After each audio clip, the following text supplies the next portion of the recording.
po, kamakailan nung Lunes, ako nga po ay nasugatan sa isang malaantigong baol na may nakausling parang metal dun sa kanyang kanto. Inuurong ko kasi siya. Nagpa-furniture rearranging ako sa bahay. Tapos bigla akong na-cut dito sa may sa may wrist.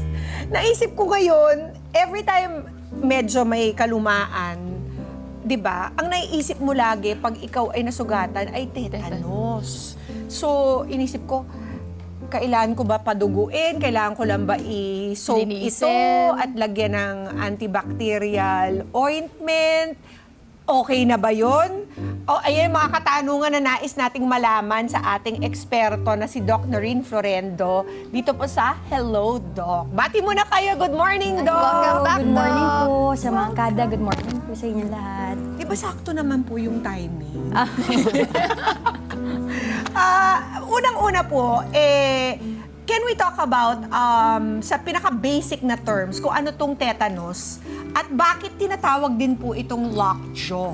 Okay. Bali, ang tetanus po, ang nagkukos po niyan ay yung bacteria natin na tinatawag na Clostridium tetani po. Okay. So, madalas itong bacteria na to, yung spores niya nakikita sa soil, sa animal droppings, sa manure, sa dust, no?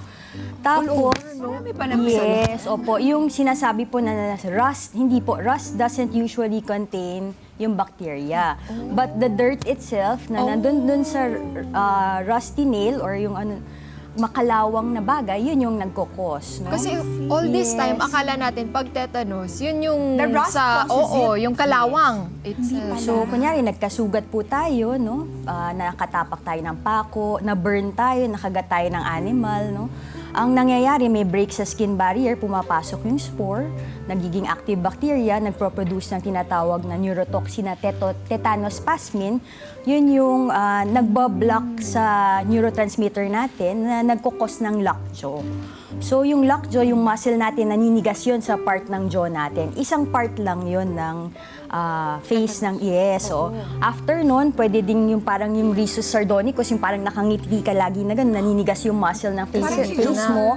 And then, yung para kang yung opisthotonus, yung parang naka-curve yung naninigas din yung buong muscle mo here. Connected Yes. pala siya dun sa muscle Yes, natin. bukod sa muscle, affected yung peripheral nerves, central nerves. Minsan, nag-hematogenous spread pa siya sa brain.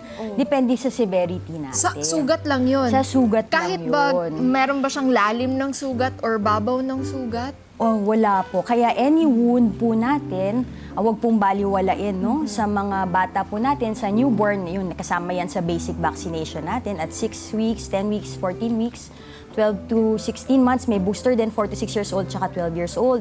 Sa adult po, pag meron kayong na-encounter na dirty wound, every 5 years ang booster natin.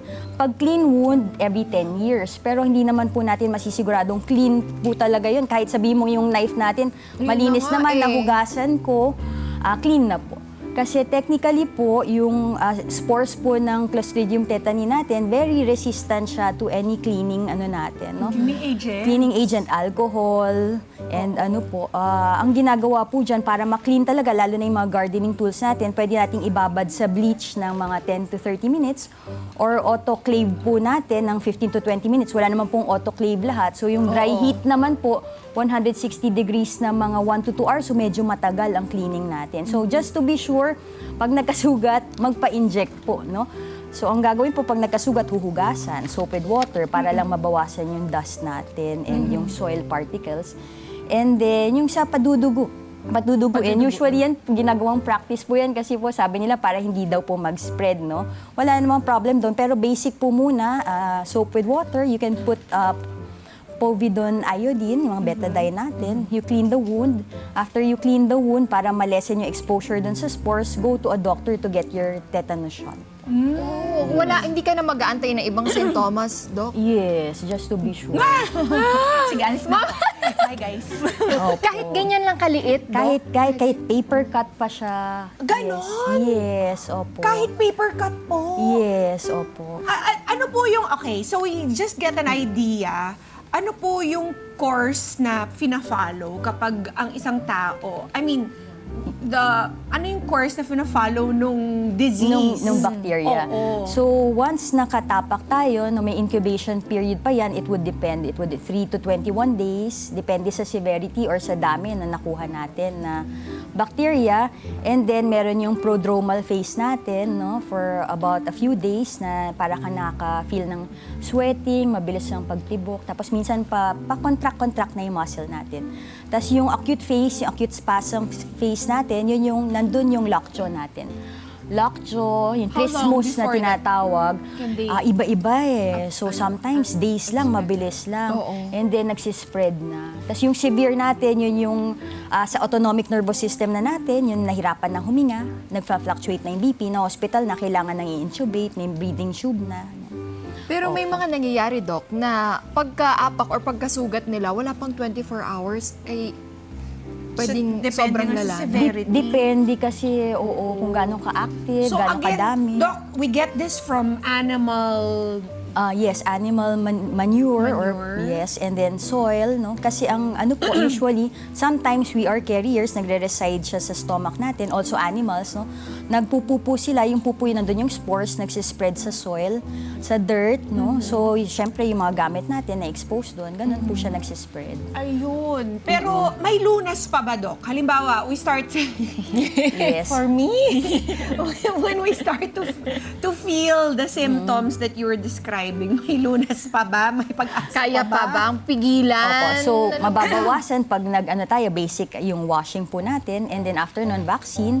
Tapos pag nagkaroon ka na ng symptoms, syempre meron tayong antibiotics for that. We can give metronidazole, penicillin, and then we can give the tetanus immunoglobulin para malesen yung symptoms. No? Pero pag yung mga severe cases na, syempre na ICU po yan, may mga, yes. Depende talaga kung anong Opo. bacteria yung Tapos pumasok. depende sa naapektuhan ng mga organs, may mga therapy pa after. So it would depend on the severity. Hindi naman lahat nagpo-progress, no?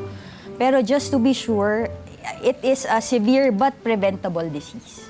Kaya pala yung mga mommies, no, parang ayaw na ayaw masugatan yung kanilang mga babies. Yes, kaya din po pag pregnant sa third trimester, nagbibigay po ang mga OB natin ng vaccine, 2 doses ng tetanus, to prevent neonatal tetanus sa bata po, ma-spread, and then sa mommy din po. So pwede pala kapag preggy ka, pwedeng... Just to be sure, kasi hindi naman natin sure paano nakiklean yung mga apparatus natin, medical Oo. medical Ito pa naman apparatus yung mga vaccines na hindi as an adult tayo kumukuha ng mga booster shots. Yes, Diba? Hindi katulad oo. ng flu, very concerned tayo dyan. Every year, pinapagawa natin yan.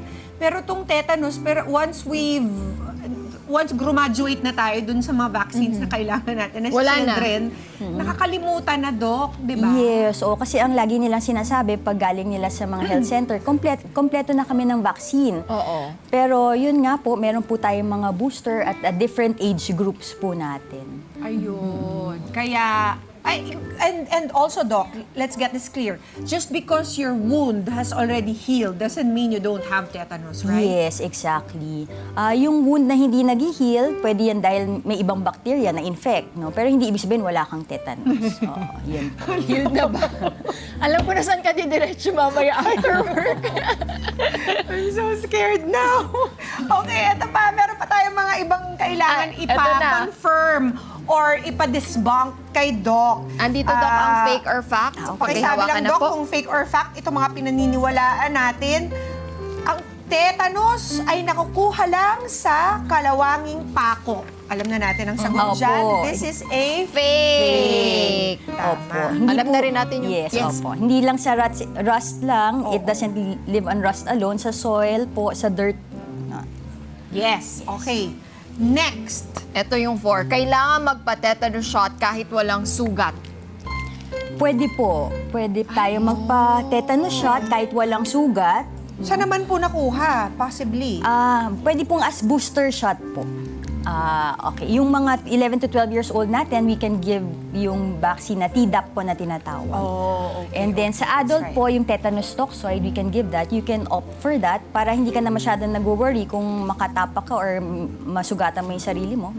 Sabihin mo lang, may shot ako parang last 3 years ago. So, okay pa yun. Good May for 5 protection years. 5 years, yes. Opo. Dapat pala we should get that Kasama all of na us should talaga get it. siya. Kasi hindi na talaga maiwasan na paminsan-minsan magkakaroon ka ng sugat. Lalo na kung mahilig ka rin maglinis-linis kung saan-saan, di ba? Eh, tayo naman, malinis din. Or mag-rearrange ng furniture. Furnitures. Ito pa, tapos na rin to eh. Kapag Okay na. nakita natin nagsasara ang sugat, safe na ba at hindi na kailangan ng anti-tetanus shot, this is a fake. Fake. Oh, diba? Parang tayo na lang yung binigyan ng exam ni Doc kung nakikinig tayo. Kaya Doc, Maraming payuhan mo salamat, ng Doc. ating mga kada na huwag baliwalain at patuloy na kumuha ng kanilang mga shots against tetanus. Yes, para po sa ating mga magulang, no, sa mga kids po, kumpletuhin po ang vaccines natin sa 6 weeks, 10 weeks, 14 weeks, tapos booster ng 12 to 16 months, 4 to 6 years old, and 12 years old po. And sa adult, you can get your tetanus toxoid vaccines po. Thank you so much, Doc. And kung meron pa silang karagdagang katanungan, saan po ba nila kayo pwedeng makontak or ma-follow? Opo, yes, may clinics po ako sa Batasan and sa Montalban, also sa Northview and sa San Mateo Medical Center po. Thank you so Malapit much, lang Doc. yung Batasan, Doc, no? Yes. May klinik ka ba mamaya? Pa-appointment. Open ba? Ano oras yan? Maraming salamat, Thank Dr. you. Inferendo, sa inyo pong oras, for always guesting here sa Hello Doc, at sa mga mahalagang paalala. Mga kadatandaan natin, am I good to say this? Isang simpleng sugat ay pwedeng mauwi sa seryosong sakit. Yes. Kung hindi po maaagapan, kaya nga po papa-appointment mamaya. Mga Kanet 25, this is Pia Guanyamago. For more Kada Umaga updates, please click the subscribe button and follow us on Net25 social media pages at Net25 TV and at Net25 Entertainment Facebook page. See you guys. Bye!